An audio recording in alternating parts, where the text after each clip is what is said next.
Monasterio del Escorial, sus claves ocultas y misteriosas.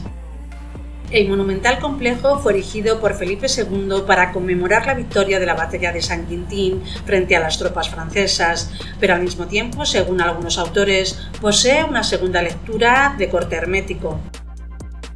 Al igual que otros muchos personajes de su tiempo, tanto Felipe II como los arquitectos del monasterio escorialense se mostraron profundamente interesados por doctrinas y disciplinas como la astrología, la alquimia o la cábala, y así lo reflejaron en la megalítica obra. En el pasado más remoto, los sacerdotes utilizaron la extraordinaria capacidad de algunos miembros de sus tribus para consultar a sus dioses cuál era el lugar más idóneo para construir sus santuarios. Desde entonces, una serie de personajes de especial sensibilidad, o forzada esta mediante cualquier procedimiento, han sido capaces de hacer lo mismo, y curiosamente han decidido que los lugares adecuados coincidían con los hallados por sus predecesores. A partir de ese momento, las distintas religiones han adoptado el carácter sagrado de esos lugares en función de sus creencias e intereses. La idea de la construcción del monasterio del Escorial parece ser fue de Carlos V, quien ordenó a su hijo Felipe II lo realizara. Sin embargo, la implicación personal de Felipe II, cuya personalidad nos es desconocida en muchos aspectos, su apuesta personal por realizar una obra que fuera compendio de todos cuantos saberes se habían alcanzado hasta el momento y el emplazamiento elegido hace que este edificio sea un auténtico lugar de poder. Fray José de Sigüenza nos dice en su fundación del monasterio del Escorial que Felipe II mandó buscar sitio conveniente para la grandeza que en su real pecho tenía concebida, poniendo en ello hombres sabios filósofos y arquitectos y canteros experimentados en el arte de edificar, para examinar en el dicho sitio la sanidad, la abundancia de aguas y aires y los pastos naturales del sitio, conforme a la doctrina de Vitruvio. Anduvieron por muchas partes, especialmente por el Real de Manzanares, andando por los valles, altos y llanos de una parte a otra, y no hallaron cosa que les contentase. Después vinieron al lugar de la Freneda, desde la Alberquilla volvieron el rostro hacia el norte y se fueron por la raíz del monte, donde hallaron una muy principal fuente que tenía dos venenos, que se llamaba la fuente de Blasco Sancho, junto a un cerrillo donde se pasa el camino que va a San Juan de Malagón, ermita bien conocida de toda la tierra, y hallaron el puesto cual ellos buscaban en las condiciones y cualidades necesarias. En su interior podemos ver las obras más impresionantes de grandes pintores y escultores de la época. Alberga más de 13.000 reliquias y una biblioteca única en el mundo. Los expertos afirman que es una réplica del antiguo Templo de Salomón. Ubicado a 45 kilómetros de Madrid, el monasterio de San Lorenzo del Escorial ha pasado a la historia como uno de los símbolos más característicos de Felipe II.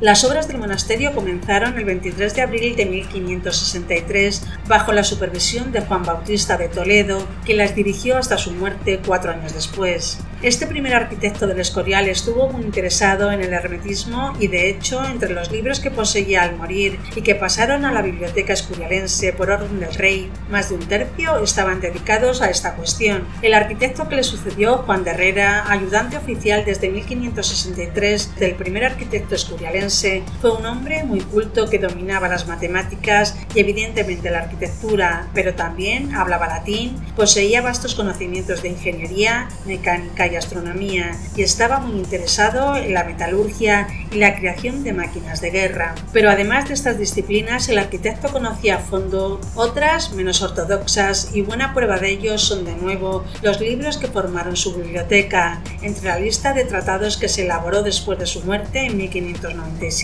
había más volúmenes sobre cuestiones herméticas que sobre las disciplinas afines a su trabajo. Además de tratados atribuidos a Hermes Trismegisto, Herrera contaba con obras de Porfirio, Plotino, Ficino, Paracelso y John Dee, por nombrar solo algunos ejemplos. Pero no solo Juan de Herrera se interesó por estas disciplinas, el propio monarca también mostró una enorme atracción hacia algunas de las materias que fascinaban a su protegido. Se sabe, por ejemplo, que el rey contó con varios horóscopos e incluso tuvo un oficial llamado Prognosticon, realizado por Matías Jaco Sumbergense, un horóscopo que el monarca mandó encuadernar en terciopelo negro y del que no se separó el resto de su vida. No obstante, esta práctica era común entre las personalidades de la época e incluso su esposa María Tudor reclamaba a menudo los servicios del célebre mago John Dee. Evidentemente, según aseguran algunos estudiosos del tema, las ideas herméticas de los arquitectos del Escorial y del propio rey Felipe II influyeron en el aspecto final del monasterio.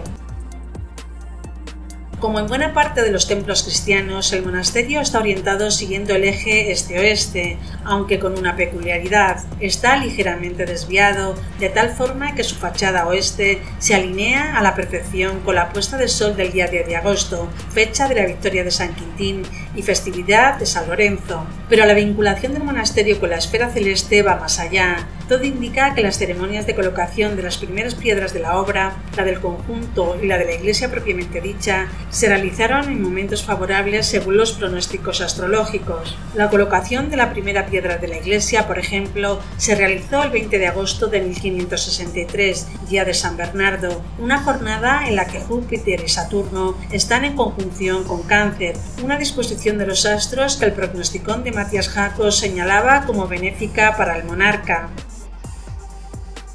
Pero los horóscopos de las inauguraciones del monasterio no serían los únicos elementos herméticos del Escorial. Los frescos de la biblioteca también construirían un magnífico ejemplo de la fusión entre la ortodoxia católica y la tradición hermética. Diseñada por Herrera, la biblioteca consiste en una estancia rectangular de 54 metros de largo por 9 de ancho y 10 de altura. Sus fondos están compuestos por más de 45.000 volúmenes dedicados a las más variadas temáticas. Se trata, en definitiva, de la segunda biblioteca renacentista más importante del mundo tras la Vaticana. La sala rectangular está cubierta por una bóveda decorada con las enseñanzas de la época, el trivium y el quadrivium, mediante 7 artes liberales que personifican a la retórica, la lógica, la gramática, la aritmética, la geometría, la astronomía y la dialéctica. También están representadas en la bóveda la teología y la filosofía. Además, hay otros frescos como los 14 episodios relacionados con las artes liberales.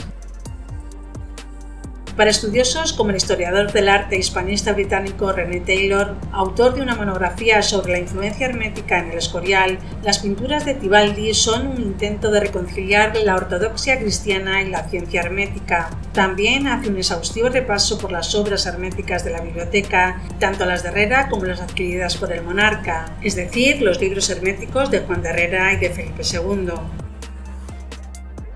Así, las pinturas tendrían dos lecturas, la evidente y la sugerida de forma velada. De este modo, por medio de temas mitológicos y bíblicos como los de Hércules gaélico, David exorcizando a Saúl, Orfeo y Eurídice o Daniel instruido por los magos caldeos, Herrera habría transmitido distintos mensajes de carácter hermético relacionados con el neoplatonismo, la cábala o el neopitagorismo.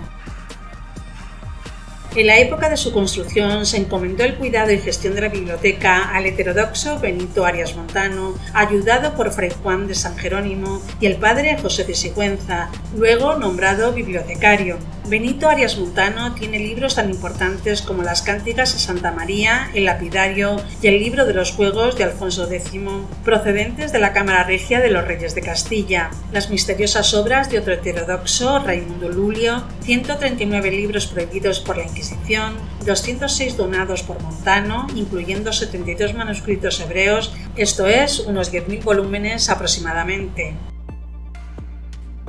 En 1609 se incorporaron 4.000 manuscritos árabes pertenecientes al sultán Muley Zidán, capturados por Pedro de Lara en las costas de Berbería.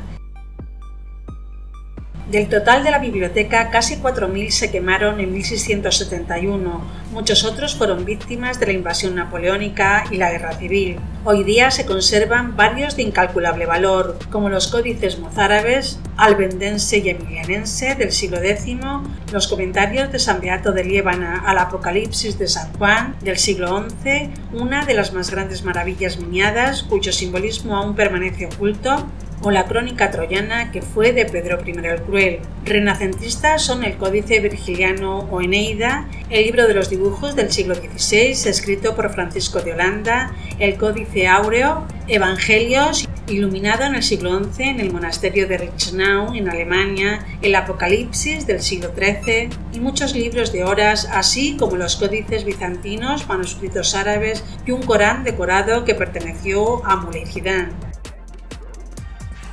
Pero aún hay otros elementos en clave mágica. El diseño del edificio, según varios estudiosos, sería una evocación del Templo de Salomón.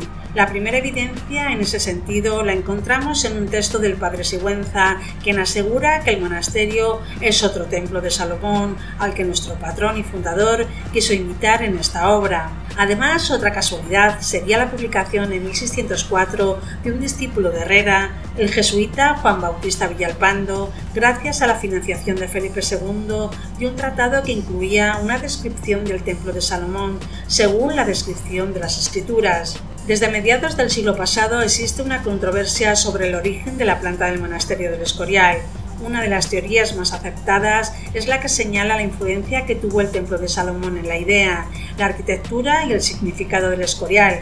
Es imposible, dicen al respecto los seguidores de ella, que las estatuas de Salomón y David no se pusieran en la fachada de la basílica sin la intención de subrayar el paralelismo entre los dos edificios. Existen al menos tres explicaciones diferentes a esta relación. Los que creen que Felipe II tomó el templo bíblico como modelo arquitectónico, siguiendo los escritos de Flavio Josefo, para darle una casa a Dios, los que señalan la influencia que tuvo el esquema arquitectónico del Templo de Jerusalén, estudiado como edificio histórico, y los que buscan orígenes mágicos en su traza, influidos por las ideas esotéricas que desde el siglo XIX han impregnado al Templo de Salomón. Los que defienden la teoría esotérica creen que Felipe II buscaba la construcción del edificio perfecto, ya que según la Biblia los planos del Templo de Salomón fueron delineados por el mismo Dios, que se los entregó personalmente al mismo rey David. Esto ha dado lugar a que investigadores como René Taylor afirmen sobre la geometría oculta del monasterio, que se apoyaría en figuras geométricas sencillas como el cuadrado, el círculo y el triángulo. Salomón no fue solo el rey sabio y ejemplo de justicia, sino también, y durante muchos siglos, encarnación del mago por excelencia, capaz de comunicarse con los animales y de obrar prodigios con ayuda de su sabiduría y su célebre sello con propiedades mágicas. Por tanto, al identificar su monasterio con el templo jerosolomitano, Felipe II no solo enlazaría ambos templos, sino que él mismo, entre sus títulos, estaba el de rey de Jerusalén. Se identificaría así con el rey bíblico, con su sabiduría, su justicia y sus conocimientos ocultos.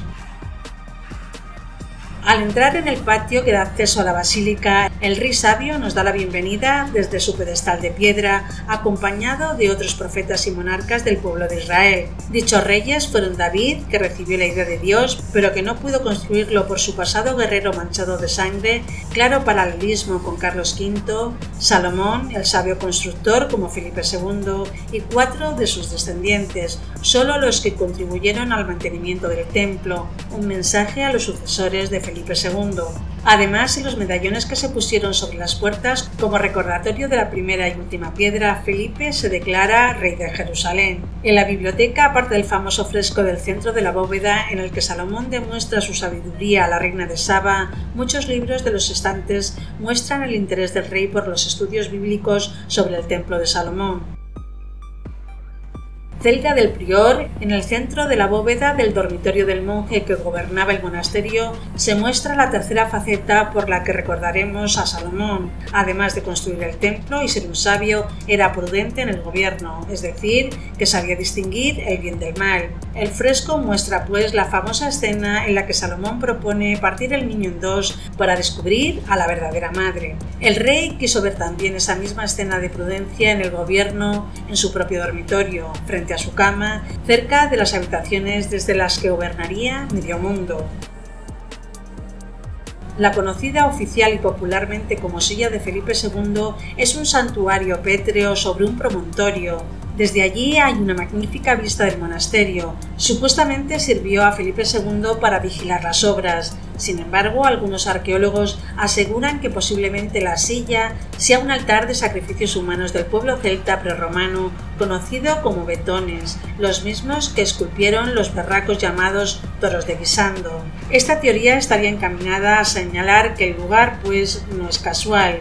que aquellos pueblos tenían una visión subjetiva de la naturaleza, lejos de las modernas interpretaciones geológicas. Para ellos, toda forma sugerente se convertía en señal y símbolo de las fuerzas superiores. Dioses y diablos se encarnaban en las formas con las que se esculpía la piedra a base de agua y aire. Fue fácil, por tanto, para ellos sacralizarlas e incorporarlas a su mundo de creencias, es decir, sería otro símbolo del lugar de poder.